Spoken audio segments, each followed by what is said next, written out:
بسم اللہ الرحمن الرحیم۔ شروع کرتی ہوں اللہ کے بابرکت نام سے جو بڑا مہربان نہایت رحم کرنے والا ہے۔ السلام علیکم ناظرین، اس ویڈیو میں حضرت عیسیٰ علیہ السلام کے بارے میں بتایا جائے گا۔ آپ علیہ السلام اپنی والدہ کے شکم میں بغیر باپ کے کیسے آئے؟ حضرت مریم علیہ السلام نے بنی اسرائیل کے اس بہتان کا کیسے جواب دیا؟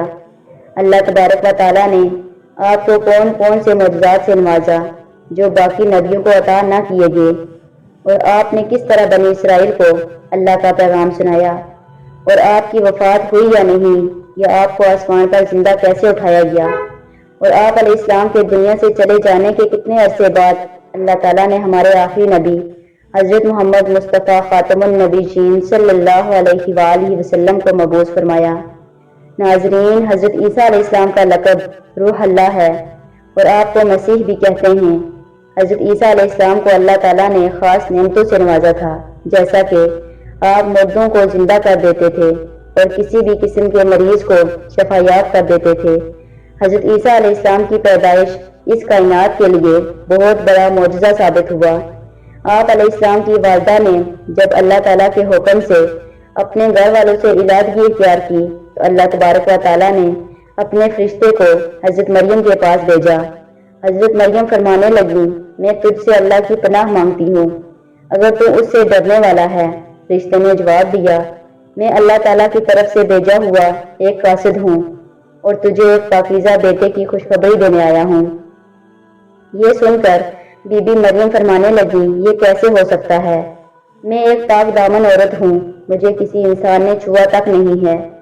فرشتے نے جواب دیا، آپ کی بات بالکل ٹھیک ہے، مگر رب نے فرمایا ہے ایسا کرنا ہمارے لیے مشکل نہیں، اور ہم اس بچے کو آنے والوں کے لیے معجزہ بنانے والے ہیں۔ حضرت مریم کے پاس آنے والے فرشتے کوئی اور نہیں بلکہ حضرت جبریل علیہ السلام تھے۔ چنانچہ حضرت جبریل علیہ السلام نے پھونک ماری، حضرت مریم علیہ السلام حمل سے ہو گئی۔ حضرت مریم نیک، پاک دامن اور عبادت گزار تھی۔ انہوں نے اپنے اور لوگوں کے درمیان آڑ بنا لی تھی۔ انہیں کھانا بھی پردے کے پیچھے سے پکڑا دیا جاتا، اور انہیں اللہ کی طرف سے خاص قسم کا رزق ملتا رہا۔ چنانچہ وقت گزرتے گزرتے ولادت کا وقت قریب آ گیا۔ آپ ان لوگوں سے بہت دور یعنی بیت الحم میں چلی گئیں۔ جب آپ کو تکلیف شروع ہوئی، آپ ایک کھجور کے درخت کے پاس گئیں۔ آپ کے منہ سے اس وقت یہ الفاظ نکلے، کاش میں اس سے پہلے ہی نہ جاتی اور لوگ مجھے بھول چکے ہوتے۔ تو اس وقت جبریل علیہ السلام کی طرف سے ایک آواز آئی، پریشان نہ ہوں، تیرے رب نے تیرے پاؤں کے نیچے سے چشمہ جاری کر دیا ہے۔ جب تو کھجور کے درخت کو ہلائے گی تو اس سے تازہ اور پکی کھجوریں گریں گی۔ پھر جبریل علیہ السلام نے فرمایا، جب تجھ سے کوئی بات کرنا چاہے تو تم ان سے بات نہ کرنا اور کہنا میں نے اللہ کی رضا کے لیے چپ کا روزہ رکھا ہوا ہے۔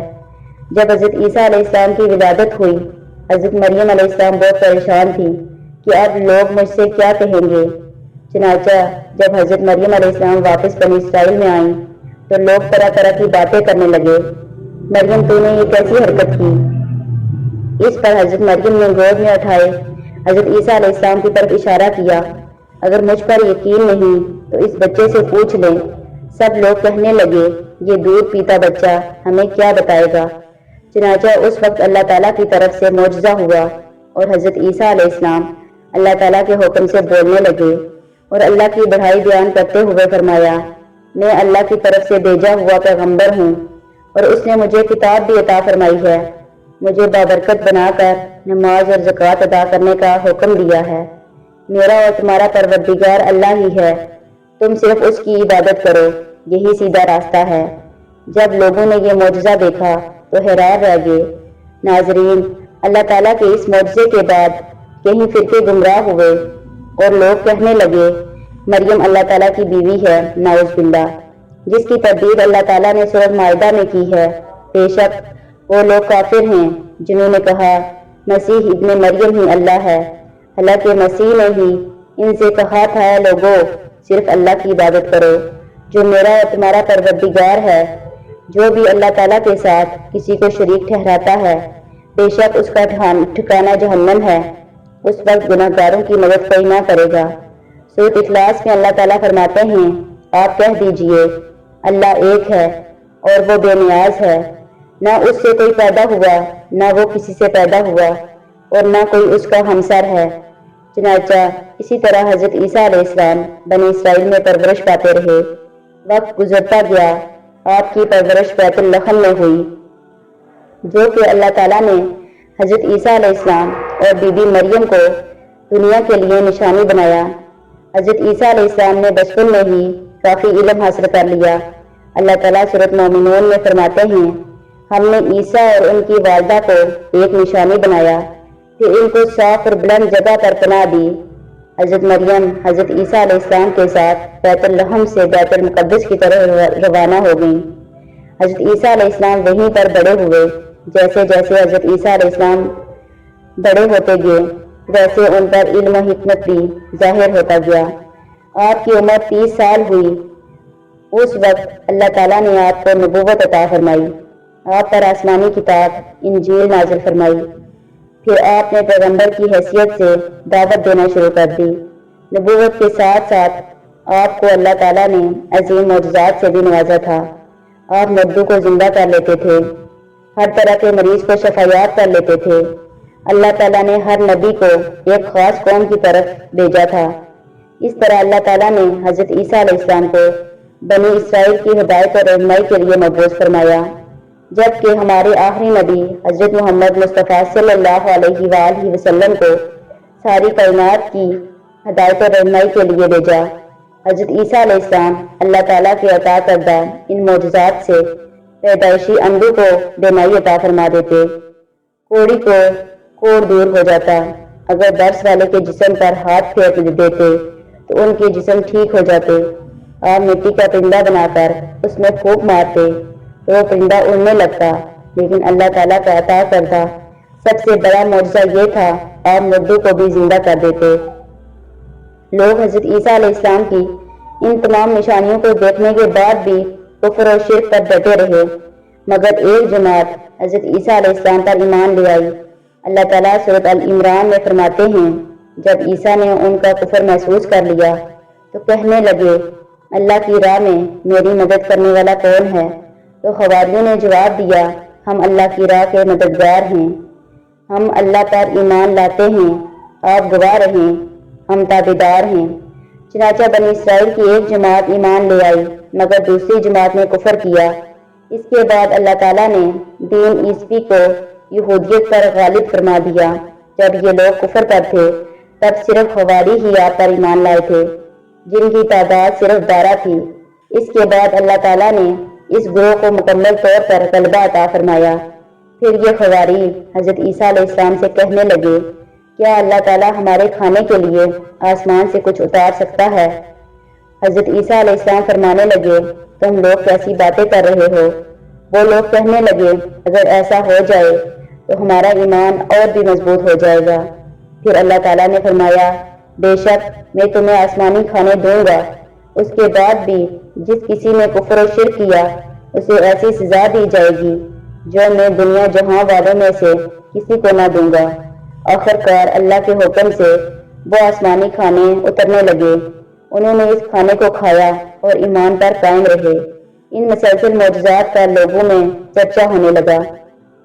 اب یہودی عالموں اور بادشاہوں کو یہ فکر ستائی جا رہی تھی، لوگ ان کی پیروی کو چھوڑ کر عیسیٰ ابن مریم کے پیروکار ہوتے جا رہے ہیں۔ اب ان کی حکومت ڈگمگانے لگی۔ اب یہ لوگ اپنی بادشاہت کے ساتھ دینی طور پر بھی کمزور پڑ رہے تھے۔ جب یہودیوں نے ساری صورتحال کو دیکھا تو وہ اپنے یہودی عالم کے پاس گئے اور اسے عیسیٰ علیہ السلام کے بارے میں بتانے لگے۔ وہ خود کو یہودیوں کا بادشاہ خیال کرتا ہے اور دعویٰ کرتا ہے کہ جلد ہی ہم پر قابض ہو جائے گا۔ بادشاہ کو اپنی حکومت کی فکر ہونے لگی۔ اس نے اپنے سپاہیوں کو فوراً حکم دیا اسے سولی پر چڑھا دیا جائے۔ اس وقت سزا کا یہی طریقہ تھا، آدمی کو قتل کرنے کے بجائے سولی پر لٹکا دیا جاتا تھا، ہاتھوں اور پیروں میں کیلیں ٹھوک دی جاتی تھی۔ یہودیوں نے مل کر حضرت عیسیٰ علیہ السلام کو قتل کرنے کا ارادہ کیا۔ اس وقت حضرت عیسیٰ علیہ السلام کو نبوت ملے 3 سال ہو چکے تھے۔ انجیل متی کے مطابق یہودیوں نے روم کے گورنر کو عیسیٰ علیہ السلام کے خلاف ابھارا تھا۔ اس گورنر نے اپنے سپاہیوں کے ساتھ مل کر گرفتار کرنے کی سازش تیار کی۔ اس وقت حضرت عیسیٰ علیہ السلام کے خاص حواریوں میں سے ایک شخص جس کا نام یہودا تھا کو 30 دینار سے جاسوسی کے لیے تیار کر لیا۔ ان دنوں حضرت عیسیٰ علیہ السلام مذہبی تہوار منانے کے لیے بیت المقدس میں آئے ہوئے تھے۔ حضرت عیسیٰ علیہ السلام کھانا کھانے کے بعد اپنے شاگردوں کے ساتھ شہر سے باہر گرسامی جگہ رات گزارنے کے لیے تشریف لے گئے اور پھر اپنے شاگردوں سے علیحدگی اختیار کر کے اللہ تعالیٰ سے دعا فرمانے لگے، اے میرے اللہ، اگر ہو سکے تو میری یہ موت مجھ سے ٹل جائے۔ اس کے جواب میں اللہ تعالیٰ کی طرف سے تسلی نازل ہوئی۔ چنانچہ جب یہودی جاسوس یہودا کی بتائی ہوئی جگہ پر پہنچے جہاں حضرت عیسیٰ علیہ السلام اور ان کے شاگرد موجود تھے، تو اللہ تعالیٰ نے اس وقت حضرت عیسیٰ علیہ السلام کو آسمان پر اٹھا لیا۔ جاسوسی کرنے والے حضرت عیسیٰ علیہ السلام کے خاص شاگرد یہودا پر اللہ تعالیٰ کی طرف سے عیسیٰ علیہ السلام کی مشابہت ڈال دی گئی۔ ان سپاہیوں اور تمام لوگوں نے یہودا ہی کو عیسیٰ علیہ السلام تسلیم کیا اور اسی کو لے جا کر سولی پر چڑھا دیا۔ عیسائی اور تمام یہودی اس بات پر متفق تھے، عیسیٰ علیہ السلام کو سولی پر چڑھا دیا گیا، وہ قتل ہو گئے ہیں۔ عیسائیوں کے مطابق آپ علیہ السلام 3 دن مردہ رہنے کے بعد آپ زندہ ہو گئے اور آسمان کی طرف اٹھا لیے گئے۔ اللہ تعالیٰ نے ان کی تردید کرتے ہوئے فرمایا، یہ لوگ شک میں پڑ چکے ہیں، در حقیقت یہ لوگ حضرت عیسیٰ علیہ السلام کو گرفتار نہ کر سکے۔ ناظرین، حضرت عیسیٰ علیہ السلام کے اٹھائے جانے کے بعد یہودی مسلمانوں پر غالب آ گئے، دین عیسوی کی اشاعت پر پابندی لگا دی، حالانکہ لوگ خفیہ طور پر بھی دین سے آگاہی حاصل کرتے رہے اور اس سے جڑے رہے۔ اسی طرح یہ سلسلہ 240 سال تک چلتا رہا، یہاں تک کہ ایک بادشاہ نے عیسائی مذہب قبول کر لیا۔ وہ ملک روم کا بہت بڑا بادشاہ تھا۔ اس کے بعد دین عیسوی خوب پھیلا۔ اس بادشاہ نے شرک والے کچھ اصول بھی اس دین میں شامل کر دیے۔ اس بادشاہ نے قسطنطنیہ میں جا کر دین عیسوی کی تبلیغ کی۔ یہ لوگ 3 فرقوں میں تقسیم ہو گئے۔ اس طرح وقت گزرتا گیا، آخرکار ہمارے آخری نبی حضرت محمد مصطفیٰ صلی اللہ علیہ وآلہ وسلم کی بعثت ہوئی۔ اللہ تعالیٰ نے حضرت عیسیٰ علیہ السلام کو قیامت کی ایک نشانی قرار دیا۔ سورۃ زخرف کی آیت 61 میں ہے، اور یقیناً عیسیٰ علیہ السلام قیامت کی علامت ہیں، اور تم قیامت کے بارے میں شک نہ کرو اور میری فرمانبرداری کرو، یہی سیدھی راہ ہے، قیامت قریب ہے۔ حضرت عیسیٰ علیہ السلام آسمان سے نازل ہوں گے اور ان کا نزول اس بات کی علامت ہوگا، اب قیامت قریب ہے۔